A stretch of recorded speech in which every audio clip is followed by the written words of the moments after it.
শাশুড়ি আমাকে বলতেছে যে দেখো, যদি বাইরে ছেলের সাথে চলাফেরা মিলেমিশা করতে হয় তাহলে তুমি ঘরে করো, ঘরের লোক আছে, বাইরে যাবার দরকার নেই।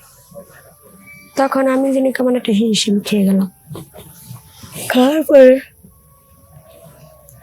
শাশুড়িকে জিজ্ঞেস করলাম, আম্মা এই কথাটা বললেন কেন? কয় হ্যাঁ, তুমি নিত্যে নিত্যে বন্ধু বান্ধব সব রুমের ভিতরে নিয়ে আসো, বাইরের ঘরের ইজ্জত বাইরে দেওয়ার দরকার নেই। তুমি বাইরে যাও, এমন করো সেমন করে, পাঁচজন শুনবে।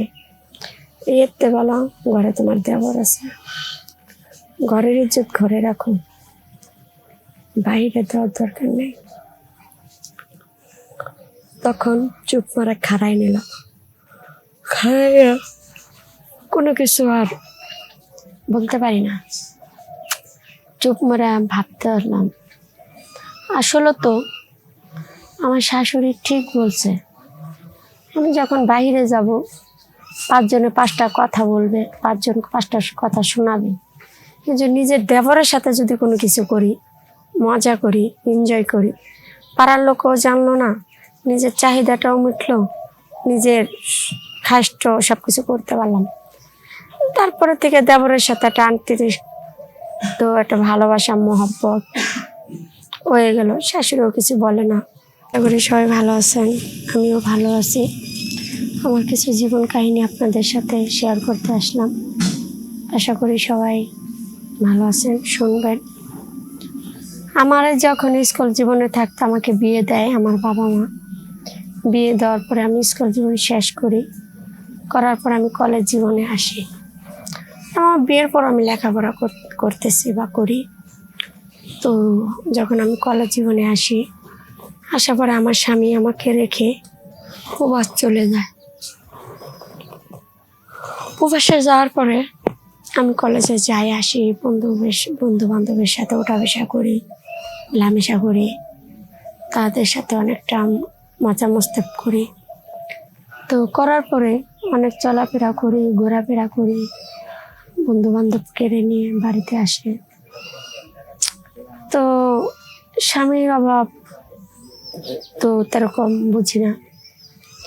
তো হঠাৎ করে আমার একদিন এরকম চলতেই যখন রুমে গেছি, শাশুড়ি আমাকে বলতেছে যে দেখো,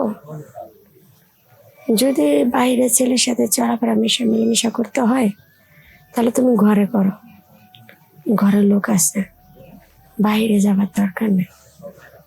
তখন আমি যিনি কেমন একটা হিমশিম খেয়ে গেলাম। খাওয়ার পরে শাশুড়িকে জিজ্ঞেস করলাম, আম্মা এই কথাটা বললেন কেন? কয় হ্যাঁ, তুমি নিত্যে নিত্যে বন্ধু বান্ধব সব রুমের ভিতরে নিয়ে আসো, বাইরের ঘরের ইজ্জত বাইরে দেওয়ার দরকার নেই।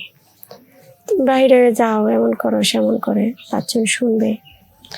এতে বলো ঘরে তোমার দেবর আছে, ঘরের ইজ্জত ঘরে রাখো, বাইরে দেওয়ার দরকার নেই।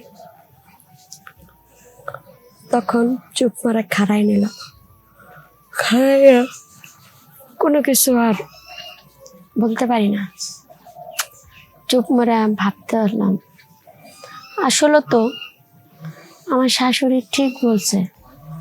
আমি যখন বাইরে যাব, পাঁচজনে পাঁচটা কথা বলবে, পাঁচজন পাঁচটা কথা শোনাবে, কিন্তু নিজের দেবরের সাথে যদি কোনো কিছু করি, মজা করি, এনজয় করি, পাড়ার লোকও জানলো না, নিজের চাহিদাটাও মিটলো, নিজের খাষ্ট সব কিছু করতে পারলাম।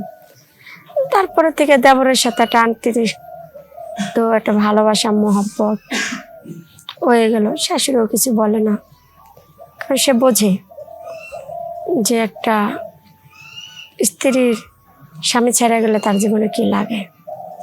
তাই দেখেন, সবাইকে একটা কথা বলবো, ঘরের ইজ্জত পরের কাছে যাবেন না, যা নিজের মান সম্মান খাবেন না, পরিবারের সাথে যোগ দেন, নিজের মান সম্মানটাকে নিজে সবাই বজায় রাখবেন। মানুষের কানে গেলে পাঁচজন পাঁচটা কথা বলবে, এই কথা আমরা নাই শুনি। নিজের ইজ্জত নিজে ঘরেই রাখবেন। আশা করি সবাই বুঝতে পারছেন। আমার এই গল্পটা, জীবনের গল্পটা যদি আপনাদের ঠিক বাস্তবতা মনে হয় তাহলে অবশ্যই শেয়ার করবেন, এবং গল্পটা আপনারা নতুন কোনো গল্প নেওয়ার জন্য, অনেক জীবনের গল্প জানার জন্য উপস্থিত থাকবেন।